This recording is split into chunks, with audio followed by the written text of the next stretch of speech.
ನಮಸ್ಕಾರ ವೀಕ್ಷಕರೇ, ಎಲ್ಲರೂ ಹೇಗಿದ್ದೀರಾ? ನಾನಂತೂ ಸಖತ್ತಾಗಿದ್ದೀನಿ. ನಾನು ನಿಮ್ಮ ಆ್ಯಕ್ಟರ್ ಜಯಂತ್ ಬಾಬು. ಮತ್ತೆ ಎಲ್ಲಿಗೆ ನಮ್ಮ ಪಯಣ? Let's go for a ride man. Ride ಅಂದರೆ ಏನು ತುಂಬ ದೂರ ಏನು ಕರ್ಕೊಂಡೋಗಲ್ಲ. ಅದೇ ನಮ್ಮ ಬೆಂಗಳೂರಿಂದ ಜಸ್ಟ್ 400 ಕಿಲೋಮೀಟ್ರ್ ಇರೋ ಉಡುಪಿ ಕಡೆಗೆ ನಮ್ಮ ಪ್ರಯಾಣ. ಅದೇ ಅಲ್ಲಿ ವರಂಗ ದೇವಸ್ಥಾನ ನೋಡೋದಕ್ಕೆ ಹೋಗ್ತಿದ್ದೀರಿ. ಅದೇ ಕೆರೆ ಮಧ್ಯದಲ್ಲಿರುತ್ತಲ್ಲ ಜೈನ್ ಟೆಂಪಲ್ಲು, ಅದೇ ದೇವಸ್ಥಾನನೇ ವರಂಗ ದೇವಸ್ಥಾನ ಅಂತಾರೆ, ಕೆರೆ ಬಸದಿ ಅಂತಾರೆ. ಈ ದೇವಸ್ಥಾನ ಬಂದು ಬರೋಬ್ಬರಿ 12,000 ಹಳೆ ದೇವಸ್ಥಾನ ಇದು. ನಾನು ಹೋಗ್ತಿದ್ದೀನಂದರೆ ನನ್ನ ಜೊತೆಗೆ ನೀವು ಕೂಡ ಬರ್ತಿದ್ದೀರಂತಾನೆ ಅರ್ಥ. ಈ ಜಾಗದಲ್ಲಿ ಎಷ್ಟೊಂದು ಕನ್ನಡ ಫಿಲಮ್ ಶೂಟಿಂಗ್ ನಡೆಯುತ್ತೆ ಗೊತ್ತೇನ್ರಿ? ಅದೇ ನಮ್ಮ ಗೋಲ್ಡನ್ ಸ್ಟಾರ್ ಗಣೇಶ್ ಇದ್ದಾರಲ್ಲ, ಅವ್ರದ್ದು ಮೊಗಲುನಾಗೆ ಇಲ್ಲೇ ನಡೆದಿದ್ರಿ. ಆ ಸಾಂಗ್ ಬರುತ್ತಲ್ಲ ಕೆರೆ ಮಧ್ಯದಲ್ಲಿ, ಅದು ಇಲ್ಲೇ ಮಾಡಿರೋದು. ಈ ಜಾಗ ಬಂದು ಉಡುಪಿಯಿಂದ 37 ಕಿಲೋಮೀಟರ್ ಹಾಗೂ ಹೆಬ್ರಿಯಿಂದ 9 ಕಿಲೋಮೀಟರ್ ದೂರದಲ್ಲಿರುತ್ತೆ. ಕೆರೆ ಬಸಡಿ ಅಂತ ಹೇಳಿದ್ರೆ ಯಾರಾದರೂ ಈ ಜಾಗಕ್ಕೆ ದಾರಿ ತೋರಿಸ್ತಾರೆ. ಈ ಜಾಗ ಬಂದು 12,000 ಇಸ್ವಿಯಲ್ಲಿ ಸ್ಟಾರ್ ಶೇಪಲ್ಲಿ ಜೈನ್ ಟೆಂಪಲ್ ಆಗಿ ನಿರ್ಮಾಣ ಮಾಡಿರ್ತಾರೆ. ಕೆರೆ ಬಸದಿಗೆ ನಾವು ರೀಚ್ ಆಗಿದ್ದೀರಿ. ಇಲ್ಲಿ ಈಚೆನೇ ಪಾರ್ಕ್ ಮಾಡಬೇಕಾಗುತ್ತೆ. ನಮಗೆ ಯಾವುದೇ ರೀತಿಯಾದ ಪಾರ್ಕಿಂಗ್ ಚಾರ್ಜಸ್ ಇರೋದಿಲ್ಲ. ಸೊ ನಾವು ನೋಡ್ಬಿಟ್ಟು ಒಂದು ಸೈಡ್ಗೆ ಎಲ್ಲಾದರೂ ಪಾರ್ಕ್ ಮಾಡ್ಕೊಳ್ಳಿ. ಅಲ್ಲಿಂದ ಈ ಗದ್ದೆಯಲ್ಲಿ ನಡ್ಕೊಂಡು ಹೋಗ್ಬೇಕಾಗುತ್ತೆ. ಅಲ್ಲಿ ಕಾಣಿಸ್ತಿದೆಯಲ್ಲ ಮನೆ, ಆ ಮನೆ ಹತ್ರ ಹೋಗಿ ನಾವು ಟಿಕೆಟ್ ಕಲೆಕ್ಟ್ ಮಾಡ್ಕೋಬೇಕಾಗುತ್ತೆ. ಪರ್ ಹೆಡ್ 40 ರೂಪಾಯಿ ಇಸ್ಕೊತಿದ್ದಾರೆ ಟಿಕೆಟು. ಈ ಎಂಟ್ರೆನ್ಸಲ್ಲಿ ಕಾಣಿಸ್ತಿದೆಯಲ್ಲ, ಈ ದೇವಸ್ಥಾನ ಕೂಡ ಒಂದು ಬಸದಿಯಾಗಿರುತ್ತೆ. ಇಲ್ಲಿ ನಾವು ದೇವಸ್ಥಾನದ ಹತ್ರ ಹೋಗ್ಬೇಕಂದ್ರೆ 100 ಮೀಟರ್ ಬೋಟ್ ರೈಡ್ ಮಾಡ್ಕೊಂಡು ಹೋಗಬೇಕಾಗುತ್ತೆ. ಆ ಕೆರೆ ಬದ್ದಿಂದ 100 ಮೀಟರ್ ಒಳಗಡೆ ಹೋದರೆ ದೇವಸ್ಥಾನ ಸಿಗುತ್ತೆ. ಸೊ ನಾವಲ್ಲಿ ಟಿಕೆಟ್ ಇಸ್ಕೋಬೇಕು. ಅವರು ಟಿಕೆಟು 1 ಅವರ್ಗೆ ಒಂದು ಸತಿ ಮಾತ್ರ ಕೊಡ್ತಾರೆ. ಯಾಕಂದರೆ ಒಂದು ಬೋಟು 1 ಅವರ್ಗೆ ಒಂದು ಸತಿ ಮಾತ್ರ ಹೋಗುತ್ತೆ. ಬೋಟ್ ತುಂಬ ತನಕ ಅವ್ರು ಕದಲೋದು ಇಲ್ಲ. ಬೋಟ್ ತುಂಬಿದ ಮೇಲೆ ಹೋಗ್ತಾರೆ, ಹೋಗಿ 1 ಅವರ್ ಆದಮೇಲೆ ರಿಟರ್ನ್ ಬರ್ತಾರೆ. ಈ ರೀತಿ ಇರುತ್ತೆ. ಸೊ ಯಾರೂ ಇಲ್ಲಿ ಬಂದಾಗ ಲೇಟ್ ಮಾಡೋಕ್ಕೆ ಹೋಗ್ಬೇಡಿ. ಬೇಗ ಬೇಗ ಟಿಕೆಟ್ ಇಸ್ಕೊಂಡು ಹೋಗಿ. ಇಲ್ಲ ಅಂದರೆ ತದನಂತರ ಬರೋ ನೆಕ್ಸ್ಟ್ 1 ಅವರ್ ಆದಮೇಲೆ ಬರೋ ಬೋಟ್ಗೆ ಕಾಯ್ಕೊಂಡು ಹೋಗಬೇಕಾಗುತ್ತೆ. ಈ ದೇವಸ್ಥಾನದ ಟೈಮಿಂಗ್ಸ್ ಬಂದು ಬೆಳಗ್ಗೆ 8:30ಇಂದ ಮಧ್ಯಾಹ್ನ 1 ಗಂಟೆ ತನಕ, ಸಂಜೆ 3 ಗಂಟೆಯಿಂದ ಸಾಯಂಕಾಲ 6 ಗಂಟೆ ತನಕ ಓಪನ್ ಇರುತ್ತೆ. ಸೊ ನೀವು ಯಾರಾದರೂ ಇಲ್ಲಿ ಬರ್ತಿದ್ದೀರಂದರೆ ನೋಡ್ಬಿಟ್ಟು ಪ್ಲ್ಯಾನ್ ಮಾಡ್ಕೊಳ್ಳಿ. ನೋಡಿ, ದೇವಸ್ಥಾನ 12,000 ಇಯರ್ಸ್ ಹಳೇದಾದ್ರೂ ಎಷ್ಟು ಸುಂದರವಾಗಿದೆ ಮತ್ತು ಎಷ್ಟು ಅಚ್ಚುಕಟ್ಟಾಗಿ ಮೇಂಟೈನ್ ಮಾಡಿದ್ದಾರೆ. ಈಗ ಬನ್ನಿ ನಾವು ಹೋಗೋಣ ಬೋಟಲ್ಲಿ.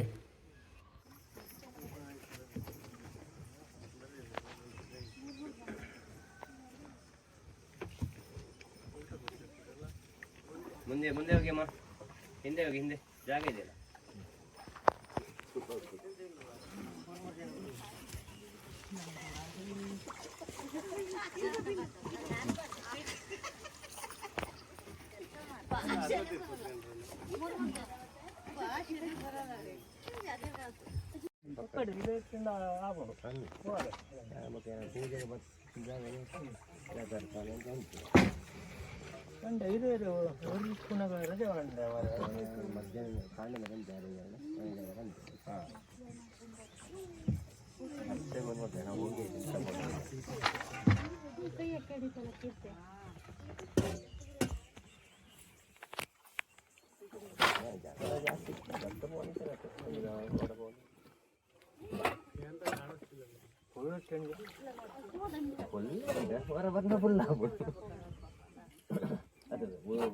ಈ ರೀತಿ ಎಲ್ಲರನ್ನ ಬೋಟಲ್ಲಿ ತುಂಬಿಸ್ಕೊಂಡು ಬೋಟ್ ತುಂಬಿದ ನಂತರನೇ ಅವ್ರು ಬಿಡೋದು.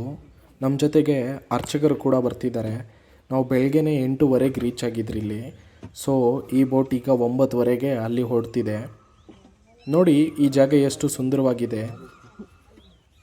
ಸುತ್ತು ದಟ್ಟವಾದ ಕಾಡು ಮತ್ತು ಮಧ್ಯದಲ್ಲಿ ನೀರು, ಹಾಗೆ ಎಷ್ಟು ಸುಂದರವಾಗಿ ಕಾಣಿಸ್ತಿದೆ ನೋಡಿ.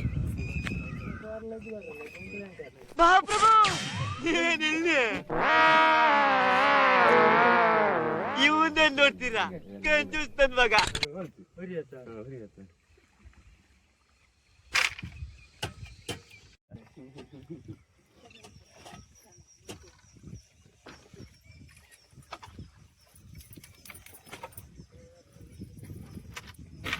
ಬದ್ದದಿಂದ ದೇವಸ್ಥಾನ ಹತ್ರ ಬರೋದಕ್ಕೆ ನಮಗೆ ಸುಮಾರು 5 ನಿಮಿಷದ ಮೇಲೆ ಟೈಮ್ ತಗೊಂತು.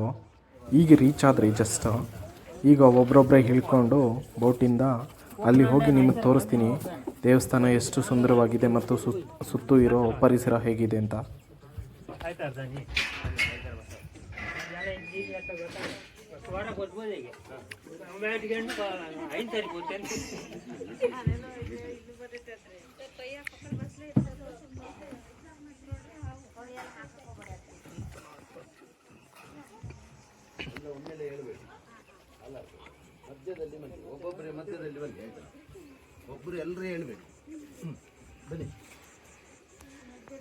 ಈ ದೇವಸ್ಥಾನವನ್ನು ರಾಣಿ ಜಲಕಾದೇವಿಯವರು ನಿರ್ಮಾಣ ಮಾಡಿರ್ತಾರೆ. ಸ್ಟಾರ್ ಶೇಪಲ್ಲಿ ನಿರ್ಮಾಣ ಮಾಡಿರ್ತಾರೆ. ಅವ್ರು ಬಂದ್ಬಿಟ್ಟು ಅಲ್ಲಪ್ಪ ಅನ್ನೋ ಸಾಮ್ರಾಜ್ಯಕ್ಕೆ ಸಂಬಂಧಪಟ್ಟಿರೋ ರಾಣಿಯಾಗಿರ್ತಾರೆ.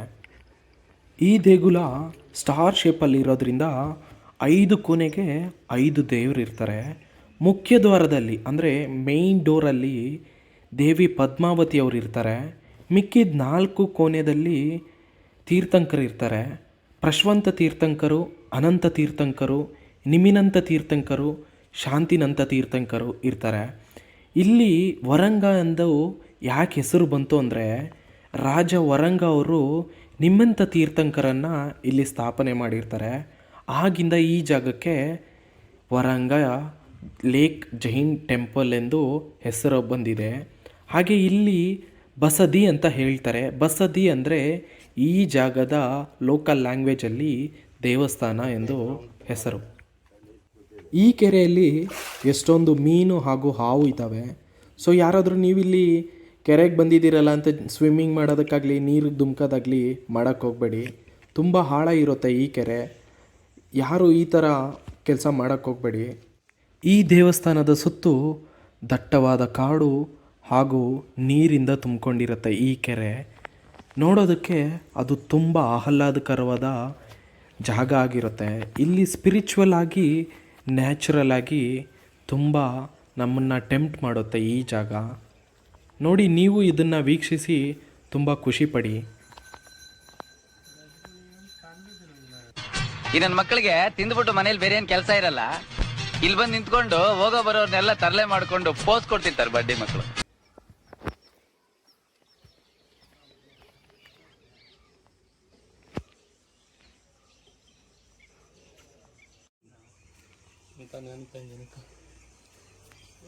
ನಿಮ್ಮೆಲ್ರಿಗೂ ಒಂದು ವ್ಯಕ್ತಿನ ತೋರಿಸ್ತೀನಿ ನೋಡಿ.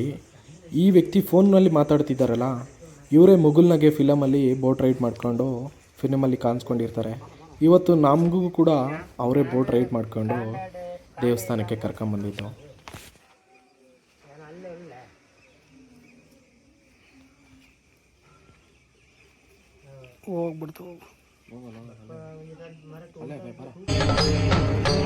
ಇದೆ, ಇಲ್ಲೊಂದು ಸಮಸ್ಯೆ ಖಂಡಿತ ಇದೆ.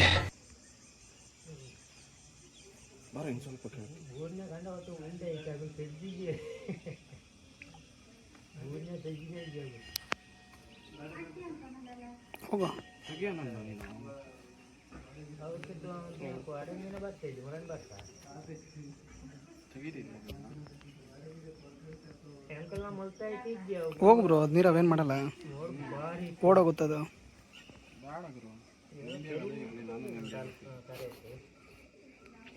ಭಯ ಅಂತೇಳು. ದೇವ್ರು ನಿನ್ಗೆ ಒಳ್ಳೇದು ಮಾಡ್ತದ ನಿನ್ ಜನ್ಮಕ್ಕೆ ಹೋಗೋ.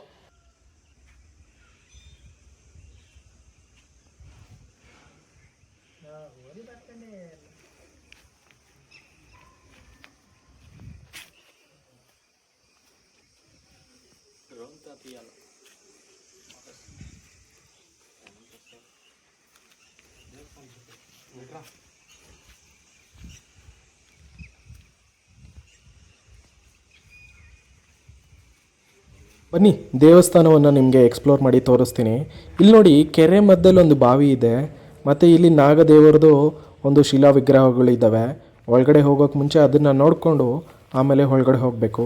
ಇಲ್ಲಿ ಒಂದು ವ್ಯಕ್ತಿ ಮಾತ್ರ ದೇವಸ್ಥಾನದ ಪೂರ್ತಿ ರೌಂಡು ಹಾಕೋ ಅಷ್ಟು ಜಾಗ ಮಾತ್ರ, ಒಂದು ವ್ಯಕ್ತಿಗೆ ಹೋಗೋಷ್ಟು ಮಾತ್ರ ಜಾಗ ಇದೆ. ನೋಡಿ, ನಾನು ಹೇಳಿದ ತೀರ್ಥಂಕರು ಇವರು. ಈ ರೀತಿ ತೀರ್ಥಂಕರು 4 ಜನ ಇರ್ತಾರೆ. ಅದಾದಮೇಲೆ ಮೇಯ್ನ್ ಗರ್ಭಗುಡಿಯಲ್ಲಿ ಅಂದರೆ ಮುಖ್ಯ ದ್ವಾರದಲ್ಲಿ ದೇವಿ ಪದ್ಮಾವತಿ ಅವರು ಇರ್ತಾರೆ. ಅವ್ರನ್ನೂ ಕೂಡ ತೋರಿಸ್ತೀನಿ. ನೋಡಿ, ಇದು ಇನ್ನೊಂದು ತೀರ್ಥಂಕರು. ಹೀಗೆ ಈ ಸಂಧಿಯಲ್ಲಿ ಹೋಗ್ತಾ ಇರಬೇಕು. ಫುಲ್ ಸಿಕ್ಕಾಪಟ್ಟೆ ಚಿಕ್ಕದಾಗಿರುತ್ತೆ, ಇದರಲ್ಲಿ ಹೋಗಬೇಕಾಗುತ್ತೆ. ನೋಡಿ, ಮತ್ತು ಇನ್ನೊಬ್ಬರು ತೀರ್ಥಂಕರಿಯವರು.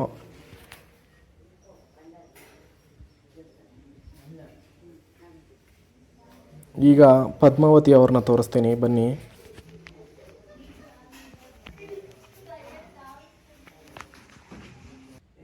ಇದು ಮುಖ್ಯ ದ್ವಾರ ಆಗಿರುತ್ತೆ, ಪದ್ಮಾವತಿ ಅವರು ಇರ್ತಾರೆ. ಇದು ಇನ್ನೊಂದು ತೀರ್ಥಂಕರು.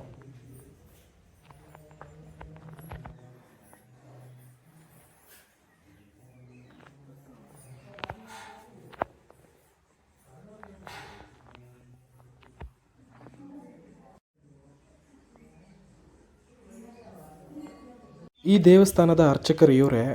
ಸಂಜೆ ತನಕ ಅವರು ಇಲ್ಲೇ ಇರ್ತಾರೆ. ಸಂಜೆ ಬಾಗಿಲು ಹಾಕ್ಕೊಂಡು ಆಮೇಲೆ ನಂತರ ಮನೆಗೆ ಹೋಗ್ತಾರೆ. ಈಗ ನಾವು ಬದ್ದದ ಕಡೆಗೆ ಹೋಗ್ತಿದ್ದೀರಿ. ಸೊ ಒಬ್ಬರಾಗಿ ಒಬ್ಬರು ಬೋಟಲ್ಲಿ ಹತ್ಕೊಂಡು ಅವರು ಬದ್ದದ ಈಚೆಗೆ ನಮ್ಮನ್ನು ಬಿಡ್ತಾರೆ. ಮಧ್ಯದಲ್ಲಿ ಹೋಗಿ, ಮಧ್ಯದಲ್ಲಿ ಅಲ್ಲೇ ಮಧ್ಯದಲ್ಲಿ ಹೋಗಿ, ಲಾಸ್ಟಿಗೆ ಹೋಗಿ.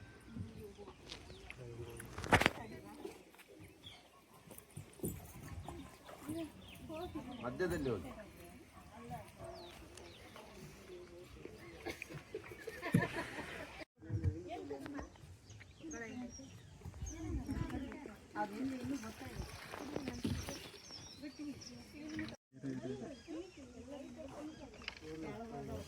ಓ, ನಾವು ಮುಂದೆ ಹೋಗ್ಬೇಕಿತ್ತು ಆ ಪಕ್ಕೆ. ನೀನು ಎರಡು ಇಟ್ಲು ಉಲ್ಟಾ ಪೋತಾರ ಎತ್ತಿಸ್ಕೊಂಡು ನಮ್ಮ ಕಡೆ.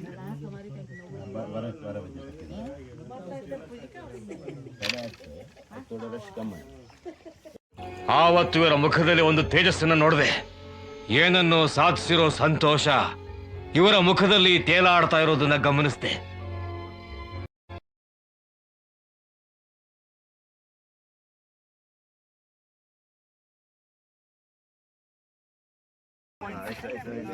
ನನ್ನ ಕಾಲ ಹತ್ರ ನೀರು ಗೊತ್ತಾ ಒಳಗಡೆ.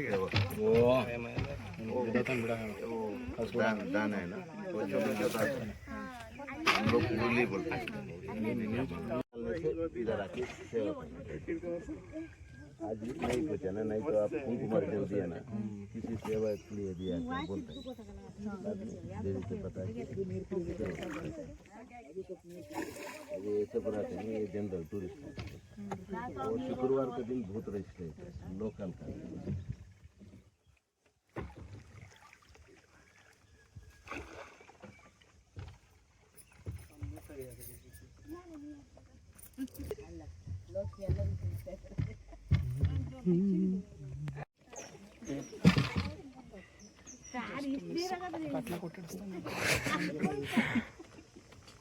ಬಿಡು ಬಿಡು, ತಳ್ತಾವ್ರೆ ಬಿಡು ಮಗ.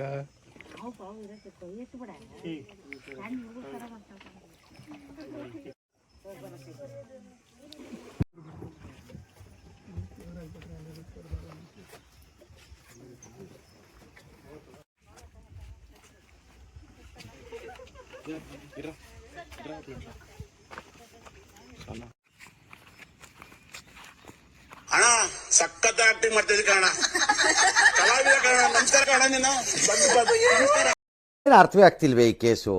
ಎಳೆ ಮಗು ಆಗಿದ್ದಿದ್ರೆ ಓಕೆ, ಏನಿದು ಏನೋ ಗೊತ್ತಾಗ್ತಿಲ್ಲಪ್ಪ, ಗೊತ್ತಿಲ್ಲ, ಈ ಅರ್ಥ ಆಗ್ತಿಲ್ಲ ನನಗೆ.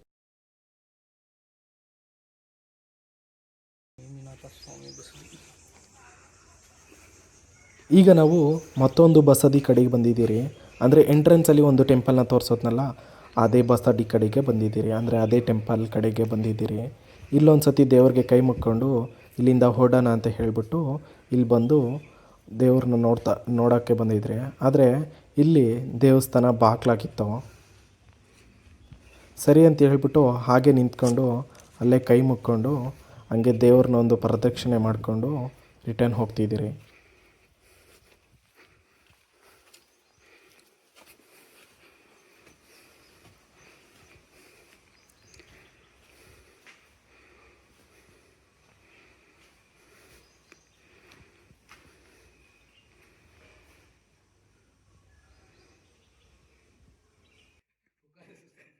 ನಾಯಿ ಶಾಕಲ್ಲಿ ನೋಡ್ತೈತೆ. ನೀ ಶರ್ಟ್ ಇನ್ನೊಂದು ಡೈಗ್ರಾಮ್ ಕಾಣಿಸ್ತೈತೆ. ಅಯ್ಯೋ ಈ ನನ್ ಮಕ್ಳು ಮತ್ತೆ ಶುರು ಮಾಡಿದ್ರಯ್ಯ.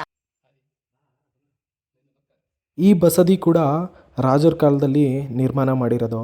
ನೋಡಿ, ಆಗಿನ ಕಾಲದಲ್ಲಿ ಎಷ್ಟು ದೊಡ್ಡ ದೊಡ್ಡ ಬಂಡೆಗಳನ್ನ ನೋಡಿಕೊಂಡು ಈ ಬಂಡೆ ಮೇಲೆ ಅಂದರೆ ಈ ಪ್ರತಿಯೊಂದು ದೇವಸ್ಥಾನದ ಕಲ್ಲಿನ ಮೇಲೆ ತುಂಬ ಪಾಚಿ ಇದೆ. ಅದರಿಂದನೇ ನಮ್ಗೆ ಅರ್ಥ ಆಗುತ್ತೆ ಎಷ್ಟು ಹಳೇದು ಈ ದೇವಸ್ಥಾನ ಅಂತ. ಇಲ್ಲಿ ಒಂದಷ್ಟು ಬಿದಿರು ಕೊಂಬೆಗಳು ಮತ್ತು ಅಡಿಕೆ ಮರನ ಹಾಕಿದ್ದಾರೆ. ಯಾರು ಹೋಗಬಾರ್ದಾಗಿತ್ತೇನೋ ನಾವು, ಬಟ್ ಗೊತ್ತಿಲ್ದಿರ ನಾವೊಂದು ಪ್ರದಕ್ಷಿಣೆ ಮಾಡ್ತಿದ್ರಿ. ಮತ್ತು ಇಲ್ಲಿ ಜನ ಹೇಗಿರ್ತಾರೆ ಗೊತ್ತಿಲ್ಲ ಮರೆತೆ. ತುಂಬ ಅಂದರೆ ತುಂಬ ಬಿಸಿಲಿರುತ್ತೆ. ನನ್ನ ಬಟ್ಟೆ ಎಲ್ಲ ನೆಂದೋಯ್ತು, ಸುಸ್ತಾಗ್ತಿದೆ, ಬಾಯಾರಿಕೆ ಆಗ್ತಿದೆ, ಅಷ್ಟು ಬಿಸಿ ಇದೆ ಇಲ್ಲಿ. ಹೇಗೋ ದೇವ್ರ ದಯೆ ಇಲ್ಲಿ ನೀರಿದೆ.